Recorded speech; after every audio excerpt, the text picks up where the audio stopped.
Welcome back to SwitchCorner. My name is Alex, and today something a little bit different. We're trying out something new here. We're going to take a look at some of my favourite Nintendo news stories over this last week, and then break down and take a look at a few of the new games releasing this coming week. So hit subscribe if you love the Switch as much as we all do here. Join our growing family, and let's get started.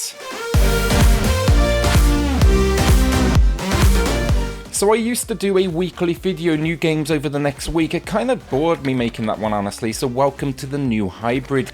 First on news though, Streets of Rage 4 has finally released its long overdue Mr. X Nightmare DLC, and I wish I could tell you all how amazing it is, but it does not work. It's out on all other platforms, but it seems things just kind of broke on the Switch and it never went live. Now Amiibo, the devs behind this, they're absolutely owning it over on Twitter, which I absolutely respect, and no doubt they are going to be doing everything now they can to get it up and running, but the problem still seems to persist. Now Nintendo's speed to update the eShop also, it's notoriously slow, so they are probably, swimming against the tide on this one right now.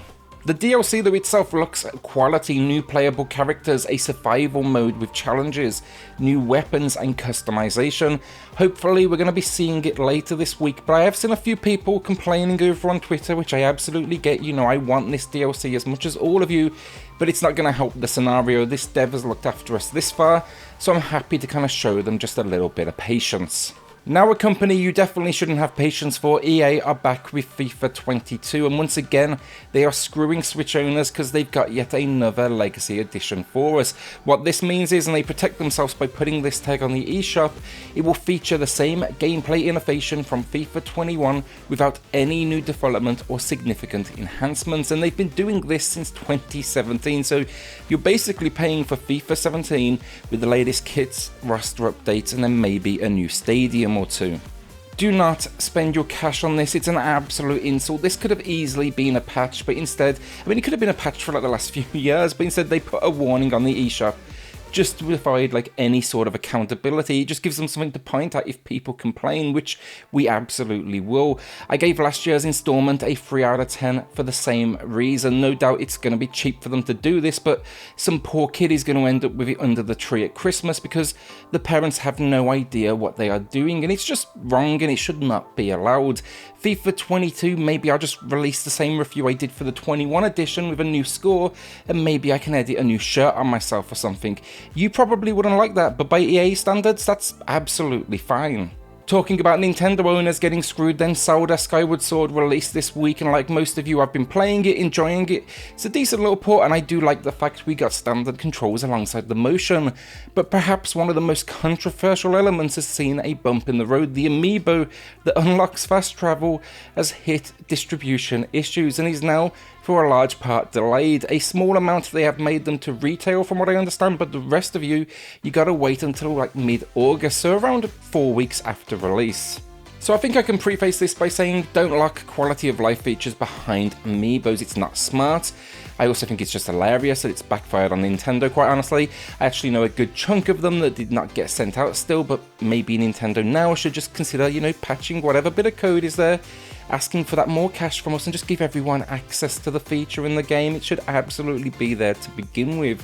Hopefully though, people are out there giving Nintendo a hard time on this one. It was just an arsehole move to begin with, and mine's not arrived myself, and I'm quite enjoying now seeing it just backfire on them. Sadly though, we are all suckers, and these things of course sold out near immediately. Talking about selling out then instantly, we got the not-so-pro Switch in its OLED form, and then the Steam Deck as well this week. The internet wasn't all that impressed with the OLED, let's face it, and I actually put out a quick poll yesterday which was interesting in its results. People seem to actually be leaning towards the Steam Deck. We laughed at the OLED though, and its lack of new hardware, its minimal effort, a glossy new screen, a couple of features that should have, let's face it, always been there. And then of course it sold out near instantly. With every store that stocked it, it just crashed as waves of Nintendo fans rushed in. I was there, I grabbed the white one. Look, we want them to learn, but I don't think we will ever be bold enough to actually teach them a lesson, and they absolutely love it, I have no doubt about it. Here though, I guess scalpers now are having a great time over on eBay as well. I did a full video on the OLED though, which you can find in the pinned comment down below. Perhaps a little more interesting though, and closer to the Switch Pro we expected, on the day Switch OLED pre-orders were going live, Steam Deck was announced. Now this is Valve's first portable PC, and this one absolutely has me intrigued. It's just packing some serious power. The form factor of the console is, of course, very similar to the Switch. And then alongside the announcement, Valve just flooded the internet with features on it, you know, hands-on impressions, tech breakdowns. There was just all sorts of good stuff and good quality information.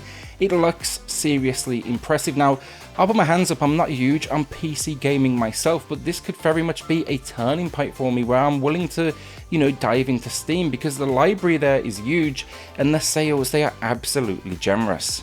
They dropped pre-orders though the next day, and I wasn't sure what the reception would be like, but it absolutely just broke the internet. It came with free storage sizes, and there was a few tweaks as well in there, but yeah, I was there to drop a deposit on one, as it was only $5 to hold it over.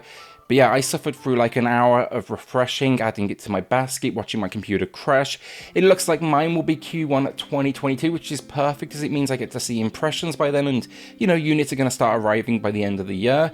If you are to jump in now though, Q3, it seems to be the kind of like window that is available. It's not a Switch killer though, or whatever they want to call it. This is a completely different audience. Now, some videos will want you believing that it may look the same, but look, parents ain't scrambling to grab a Steam Deck or anything like it.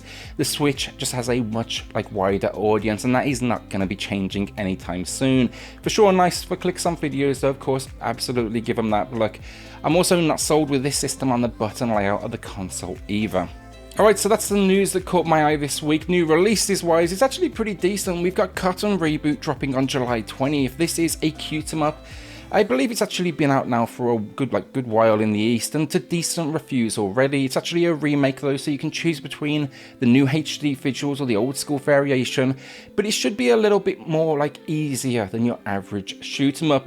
The only thing with this one, look, it's on the pricier side for sure. The runtime you're seeing in the region of 35 minutes, so you've got to be ready to play it over and over again. That's what this genre is known for. It's all about high score chasing.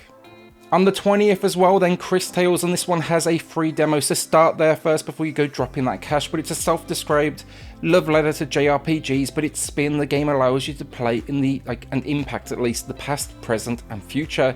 If you look at the trailer, you'll see almost a triangle on the screen. That's how it shows the different time periods that are occurring around you. It's got a unique art style though. The combat is seriously stylized with these big pop-out menus. They kind of give me Persona vibes almost. And yeah, you're out to stop the Time Empress from destroying the world. Really looking forward to this one myself. I enjoyed the demo, and hopefully we do get something good from the full game. If you want the weird and wonderful, then Akiba's Trip Hellbound and Debriefed is the final release on the 20th. I've not played the original release. I think it was PS4, maybe Vita. But yeah, it defied review scores, that one for sure, as they were just all over the place when I did look them up. The idea here, those supernatural creatures, they are overtaking your home, and to defeat them, you need to knock their clothes off because sunlight is their weakness. Now, I don't know what else I can really add on this one. Yes, they actually sat around a table, they came up with this idea, and they were like, you know what? We're happy to go into full development because that sounds like a quality idea. So yeah, I'll give it a shot. I'm all about the weird, and I appreciate, their just kind of commitment to the cause. The final good game, and then I've got one potential aside for you all, but on the 22nd, I love the look of Last Stop. This is the one I'm probably most excited for myself. It's published by Annapurna Interactive, which near instantly for me means buy it day one, but it's an adventure set in London during a supernatural crisis. Now you get 3 playable characters, there's an interconnected story, full voice acting, there's a BAFTA-winning and award-winning writer and composer team. It just sounds like a winning combination of skill here, and hopefully its story-driven adventure delivers. I think it's going to be an acquired taste though, this one, as it kind of hints at expect a whole lot of dialogue. The final game then, as I said, this is a warning, but on the 21st, Timothy vs. the Aliens is released. Now, I played this a few years back on PlayStation. It was very much average. It's like a cool concept, a mobster running around a small sandbox world, taking out aliens in this kind of cool black and white visual style, but it was just kind of weak across the board. The problem with this game was it didn't do anything particularly wrong, but it just kind of forgot the fun, I guess, if anything, and it's just super repetitive and kind of dull as well. I wouldn't say don't buy it, but wait on review soon, as I'm not completely sold on the price point either. And that's the first week down of this new kind of hybrid video. Let me know what you all think in the comments down below. Is news recap something that interests you? As I had quite a few people asking me to bring back the upcoming releases video. So I wanted to just try something like a little bit different and new, something that I could really kind of get behind. With that though, like a shout out to the patrons of the channel who are just going above and beyond to support SwitchCorner. It helps more than you know, so thank you all so much. Now if you do want to check that out for yourself, it is linked in the video description down below. Then hit subscribe if you love the Switch as much as we all do here. Join our growing family, and I'll see you all on the next video. Thanks everyone.